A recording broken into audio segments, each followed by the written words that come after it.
तो दोस्तों नया साल शुरू होने वाला है। इस मौके पर मैंने सोचा कि महीनों के नाम के मीनिंग, उनका ओरिजिन, उनका हिस्ट्री और उनका एटिमोलॉजी आप तक पहुंचा दूं। मेरी तरफ से एक छोटा सा तोहफा नए साल का आप लोगों के लिए। हमेशा की तरह वही एक छोटी सी वीडियो और वही आखिर तक देखने की गुजारिश। सबसे पहले ये जान लीजिए कि आज आपका साल जो 12 महीने का होता है, हजरत ईसा से 700 साल पहले ये केवल 10 महीने का होता था। राजा नुमा पोम्फिलियस ने इसमें 2 महीने ऐड किए थे। इससे पहले ये साल मार्च से शुरू होता था और दिसंबर पे जाके ख़त्म होता था। लिहाजा हम मीनिंग की शुरुआत मार्च से करने जा रहे हैं, क्योंकि पुराना साल मार्च से ही शुरू हुआ करता था। तो शुरुआत मार्च से करते हैं। ये साल का पहला महीना हुआ करता था। ये रोमन देवता मार्स के नाम पर बना है। मार्स युद्ध का देवता हुआ करता था, वॉर्स का देवता हुआ करता था। तो मार्स के नाम पर मार्च बना है। इसी मार्स के नाम पर एक ग्रह का नाम रख दिया गया है, जिसे हिंदी में मंगल ग्रह कहा जाता है। लिहाजा मार्च से मार्च बना है।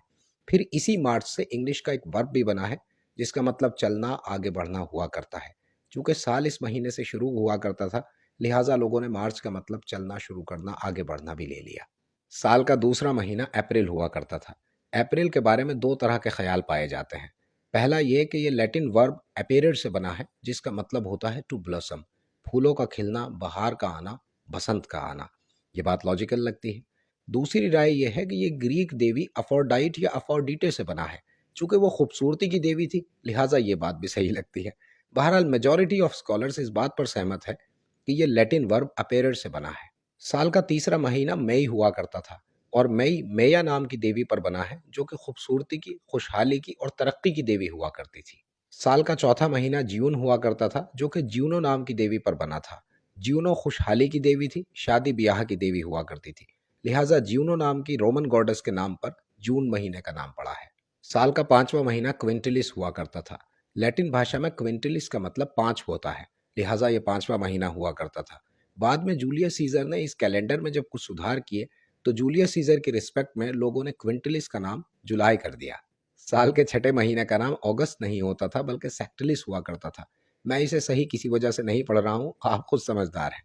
बहरहाल ऑगस्टस सीजर की रिस्पेक्ट में इस सेक्टिलिस महीने का नाम अगस्त कर दिया गया। और अब साल के 7वें, 8वें, 9वें और 10वें महीने की बात कर लेते हैं। ये सितंबर, अक्टूबर, नवंबर और दिसंबर हुआ करते थे। लैटिन भाषा में सेप्टा मतलब 7 हुआ करता है, ऑक्टा मतलब 8 हुआ करता है, नवेम मतलब 9 हुआ करता है और डेका मतलब 10 हुआ करता है। कुछ ऐसे ही वर्ड संस्कृत भाषा में भी पाए जाते हैं, जो 7, 8, 9 और 10 के लिए हुआ करते हैं। बहरहाल ये जो बर इन महीनों के आखिर में आ रहा है, ये एक सफिक्स हुआ करता था, जिसे ब्रिस कहा जाता था।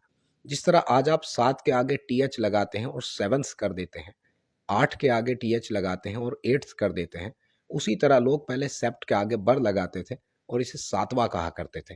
ऑक्टा के आगे बर लगाते थे और इसे 8वां कहा करते थे। नवम के आगे भी बर लगाते थे और इसे 9वां कहा करते थे। और दिसंबर के आगे भी बर लगाते थे और इसे 10वां कहा करते थे। चूंकि ये 7वां, 8वां, 9वां और 10वां महीना हुआ करता था, लिहाजा ये लॉजिक सही लगता है। और अब चलते चलते इन 2 महीनों का जिक्र कर लेते हैं, जिन्हें किंग नुमा ने ऐड किया था। ये थे जनवरियस और फेब्रुअस। जनवरियस जेनस नाम की देवी पर बना था, जो 2 मुंह वाली देवी हुआ करती थी। ये स्टार्टिंग की भी देवी होती थी, बिगिनिंग की भी देवी होती थी और एंडिंग की भी देवी हुआ करती थी। तो जेनस नाम से जनवरियस बना, जो बाद में बदलकर या बिगड़कर जनवरी हो गया। अब हमारा आखिरी महीना बचा फेब्रुअस। ये फेब्रुअस असल में फेब्रुआ नाम के त्योहार पर बना है, जिसका मतलब होता था प्यूरिफिकेशन। बाद में ये फेब्रुअस बदलकर या बिगड़कर फेब्रुअरी हो गया। तो दोस्तों इस तरह से 12 महीनों के नाम की ओरिजिन, उनकी एटिमोलॉजी, उनका मीनिंग और उनकी हिस्ट्री मैंने आप तक पहुंचा दी है। ये छोटी सी वीडियो आपको पसंद आई या नहीं, जानने का इंतजार करो।